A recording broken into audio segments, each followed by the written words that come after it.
morning. Distinguished guests on the dais, teachers, leaders in their own right, parents, and dear students. I am really honored to welcome you all to the orientation cum induction program for the batch 22-24 for JSP, which is starting from today. Praram, as they have said, is a new beginning, a new hope for each one of you. Today you start your professional journey. Till now you have been students and you will continue to be students lifelong. But from today you have to take a call that your journey for professional excellence starts. You have to be disciplined. You have to go with the values and systems and the curriculum that is being taught into the school system. You will have a great opportunity for learning within the system, and I am hopeful that each one of you who has come with aspirations, what you want to do, you will be able to achieve, and the director, the dean, and all the faculty members will ensure that the vision that you have for your growth, you are able to achieve not only that, but much more. Some of you will be aspiring to become leaders in your own right. Somebody will be joining the family business. Somebody might be becoming an entrepreneur. And the program of 2 years will give you guidance, directions as to how you are able to achieve these type of things that you want to become. The director talked about the COVID, and we have seen the difficult and challenging times. But I thought it is better to reflect on it, because despite of the fact we went through a lot of agony and hardships, there are a lot of new things that have come up. New opportunities have come up. New ways of learning have come up. We have acquired new skills. We have become totally different in terms of deciding what the purpose of life is, what exactly we are doing and why we are doing. So it gives a lot of time for us to reflect, to reimagine, to rethink everything that we have done and what we propose to do in future. We have also been able to balance as to how we want to lead our life. We want to be much more healthier. We want to have a life which is more hygienic. We want to have a balance between work and play. We want to give priority to health, to our families, to our work culture and professional life, and also to our friends. So a lot of new things have happened, which is very encouraging, and this change will be continuously changing for times to come. So the change will always happen with each one of us, and it is good beginning that each type of adversity that comes, it brings new sets of thinking, a new approach, a new dynamic philosophy we should imbibe, and we should always learn something from whatever setbacks that we receive in life. So I think, although I am meeting so many students for the first time after 2 years, it's a very happy moment both for the institutions and also for the teachers, because to teach on a Zoom platform is at times not the best thing to do, because physically the amount you are able to interact, you are able to meet people, and the learning that happens while meeting people, while being in the classroom, by sharing one another's experience. As the director mentioned to me that the students have come from different regions, from different states, the cross-cultural values and the cross-cultural sensitivities that you are able to experience is something which is far beyond the knowledge that you will acquire in the 2 years of service. That is the real education that is there. While you will be learning different aspects of education, somebody will be into marketing and finance, somebody will be taking up HR or many other activities which you will be doing within this 2 years, but it is much more than the different types of skill sets that will be required that you are able to impart. The people here who are from the industry will be telling you more about the type of skill sets, but as I understand, with the type of technology which has been there for the last 15 years and the type of jobs that are being required by the industry, the whole revolution has come into the education space. One has to have the hard skill sets in which the subject knowledge is important, a deeper understanding of the subject, but every subject or every problem has to be viewed from a multi-dimensional perspective. It is not necessary that you are a man of finance, so you look through a lens which is only a finance lens. You have to tackle that problem, whether it is from a marketing lens or from an HR lens or a finance lens, and have a holistic approach towards the problem. So problem solving is one of the skills that will be required. Communication becomes a very important area because you have to communicate with all the people, and not only within the company but with people outside. You have to convey to them what exactly your product is, what exactly your services is, why they will be able to buy from you a particular product, and the technology that is required, and collaboration and teamwork. In the school in the last 2 years, you will be doing a lot of case studies. You will be working in teams, and that is what is required.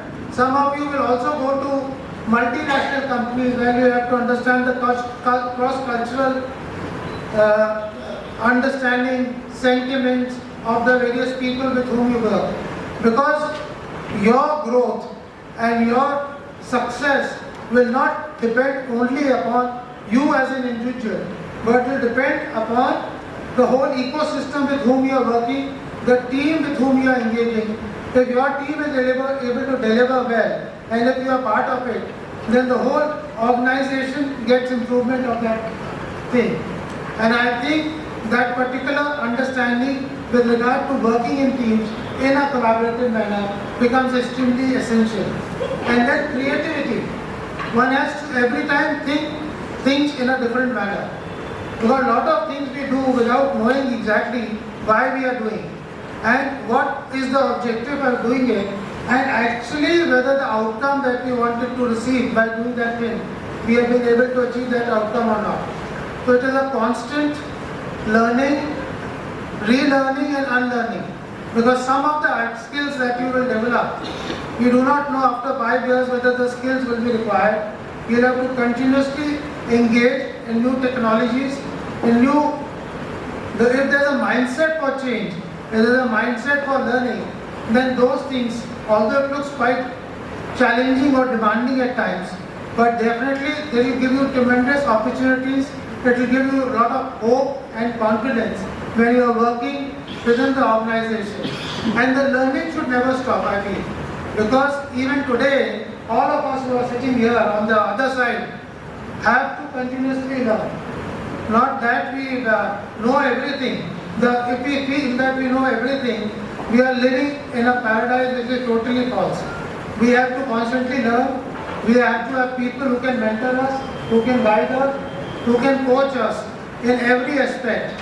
And each one of you should have a mentor, should have somebody who can constantly guide you. And there's tremendous amount of opportunities for each and every one. You are all born in the late 20th century, most of you maybe have been born, and you are all digital natives.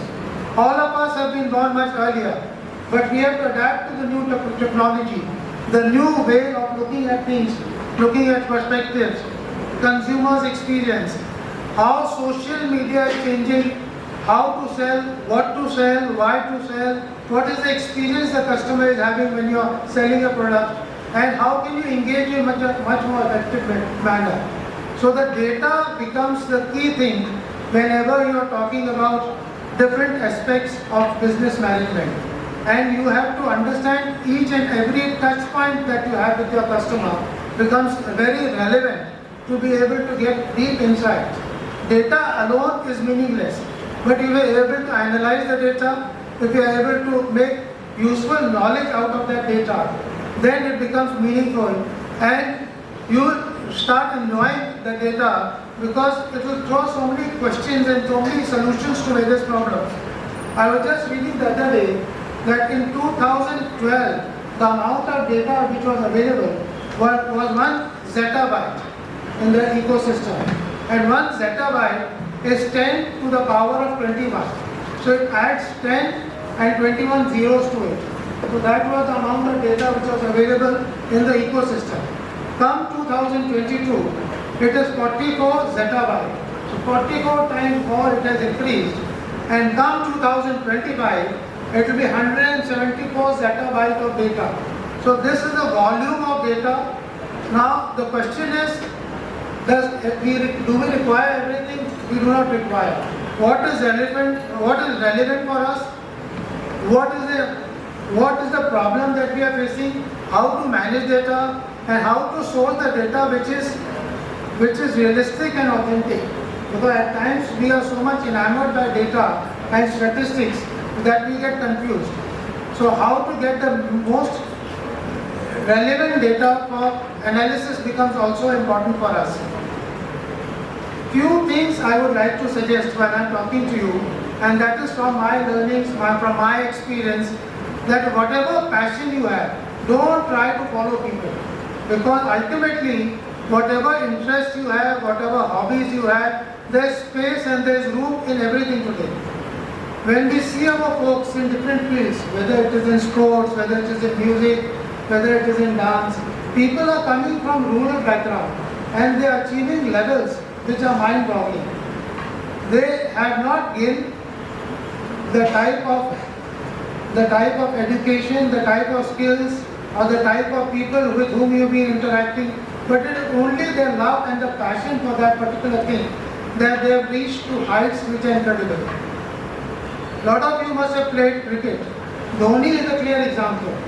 From a small village, he came up, became the captain, led the team in such a manner that he is remembered. So in every sports, in every activity, not only in IT industry, we have seen professionals from all over the country leading multinational companies, whether it is doctors, whether it is engineers, whether it is artists. From India, we are producing people of excellence in every field. And I think there is a huge opportunity for each one of you, as long as we are determined, we have the grit, we are very, very focused. And I would urge the director and the dean to continue to have SMART goals for each and every student.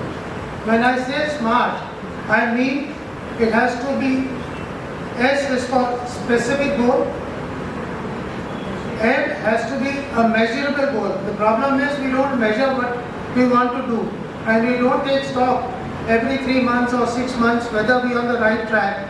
And because there is a lot of digression, that we tend to forget that whether we are doing what we are thinking we will do. So and it becomes too late if you try to review the whole performance after 2 years or 3 years. So the moment you have a short-term goal or a long-term goal, a measurement toolkit becomes essentially important for you to be able to do that. Then it has to be aspirational. And I would like to say that it should be an aspirational goal. Incremental growth will continue to happen. But are you really wanting to become aspirational? Do you want to become a leader in whatever you are doing? So there you have to put much more effort for the success, and that aspiration should be there, that I want to do something more, something different, something unique. Then only you will be able to harness that potential. I feel that every child has tremendous potential. The question is how well you harness that potential is for you, and because you are the person who will be able to create your own destiny. The people here who are the teachers, faculty members can only guide you, mentor you, coach you, take you to a particular level. But if you are able to show that passion and grit, you can go to different heights altogether. And then art is something realistic, because if it is ambitious, it has to be ambitious, but if it is not realistic, then probably at times you will figure out that this is not something I will be able to achieve. So try to make short goals, try to meet those goals, and then realign yourself and go for larger goals. And key is that it has to be time bound. It is very important that anything that we conceive, anything that we want to do, should be done in a time bound manner. So a lot of us feel that this will be done and we leave things for times to come. But try to finish the work that you are supposed to do as early as possible, because the time taken for the work can be completed depending upon the time you have. If you want to do it today, you can complete it today. But if you don't have much work today, you will keep to stretch even the smaller things to a longer period, and ultimately that will impact your overall strategy. Also, I would like to suggest that each one of you should be on the social media platforms, because you are starting a professional career, you want to, and try to follow people whom you like, whom you aspire to become. If you are in the banking space or insurance space or in a leadership position, you must follow people either through different links as to what you want to become. Because the more you hear them, listen to them, observe them, you will be able to imbibe different type of skills which will not be taught in the school. You will be learning a lot of things within the school. The school will be providing a lot of platform, lot of opportunities, lot of engagement with the industry, lot of research work, lot of visits to the industry. But despite all this, you will have to have your own research, your own inclination, your own passion that will carry you forward. Thank you once again, and I hope that this journey of 2 years will be very rewarding and successful. I am very hopeful this country will continue to do good. We are seeing young people like you who have gone into new areas, new ventures, and startup culture has started in our country. Innovative practices have started in our country. Earlier we were known in certain sectors, but now new sectors, whether it is in technology, which is making smartphones, internet penetration has gone up, mobile phone manufacturing has gone up, defense, aerospace, everything is opening up in a big way, and we have a young population above all. So Bharat को बनाने के लिए आप लोग की दरकार है. You are the right people who can come with new ideas, new innovative practices, and I wish you all the best. Thank you.